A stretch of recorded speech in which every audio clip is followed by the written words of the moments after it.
Assalamualaikum warahmatullahi wabarakatuh. Salam sejahtera untuk kita semua. Sebelumnya, di sini saya ingin menyampaikan beberapa hal mengenai materi tentang korupsi.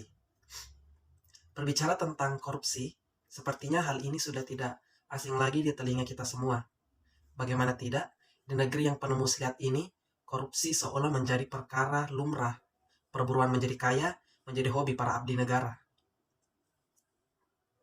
Di sini ada 3 pokok bahasan yang perlu dipahami sebelum melangkah lebih jauh ke dalam materi yang akan saya sampaikan nantinya.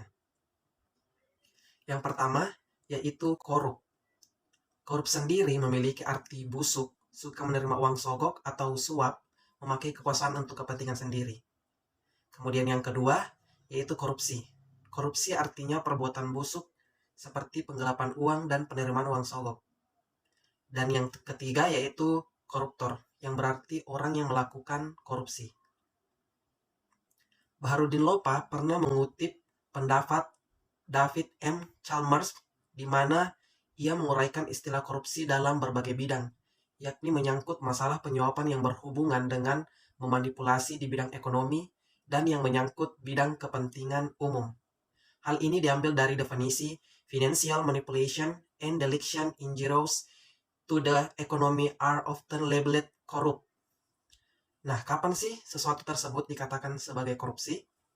Di sini saya akan memaparkan beberapa bentuk hal yang dapat dikatakan sebagai korupsi. Pertama yaitu kerugian keuangan negara, kemudian yang kedua suap menyuap, yang ketiga penggelapan dalam jabatan, dan keempat pemerasan, dan kelima perbuatan curang, keenam benturan kepentingan dalam pengadaan, dan yang terakhir yaitu gratifikasi. Selanjutnya di sini ada 2 faktor penyebab terjadinya korupsi, yaitu faktor internal dan faktor eksternal. Faktor internal merupakan penyebab korupsi. Korupsi yang datang dari dalam diri pribadi, sedangkan faktor eksternal adalah faktor penyebab terjadinya korupsi karena sebab-sebab dari luar. Pendapat yang mengarah pada faktor internal yaitu yang pertama, aspek perilaku individu. Kemudian yang kedua, aspek organisasi. Dan yang ketiga yaitu aspek masyarakat tempat individu dan organisasi berada.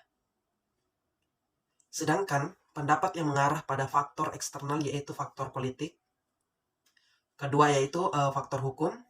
Dan ketiga faktor ekonomi dan birokrasi. Dan keempat yaitu transnasional. Kemudian selanjutnya itu penyebab korupsi dalam perspektif teoritis.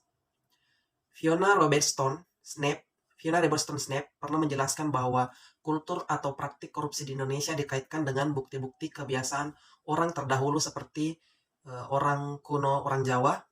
Padahal perilaku korupsi pada dasarnya merupakan sebuah fenomena sosiologi yang memiliki implikasi ekonomi dan politik yang terkait dengan beberapa teori yang akan saya jelaskan nantinya. Yaitu yang pertama yaitu tentang perilaku teori means and scam, di mana bunyi teori ini menyatakan bahwa korupsi merupakan suatu perilaku manusia yang diakibatkan oleh tekanan sosial sehingga menyebabkan pelanggaran atau penyimpangan norma yang ada di masyarakat. Kemudian yaitu teori yang kedua yaitu teori solidaritas sosial. Teori ini memandang bahwa watak manusia sebenarnya bersifat pasif dan dikendalikan oleh masyarakatnya.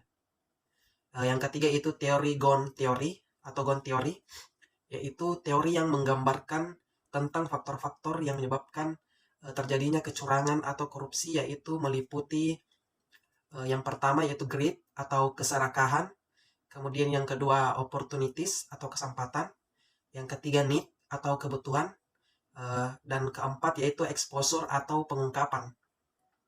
Faktor internal yang menyebabkan terjadinya korupsi ditinjau dari aspek perilaku, kemudian aspek perilaku individu yaitu sifat tamak atau rakus manusia, moral yang kurang kuat, dan gaya hidup yang konsumtif.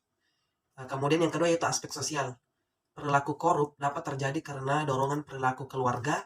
Kaum behavioris mengatakan bahwa lingkungan keluarga lah yang secara kuat memberikan dorongan bagi orang untuk korupsi dan mengalahkan sifat baik seseorang yang sudah menjadi trait pribadinya.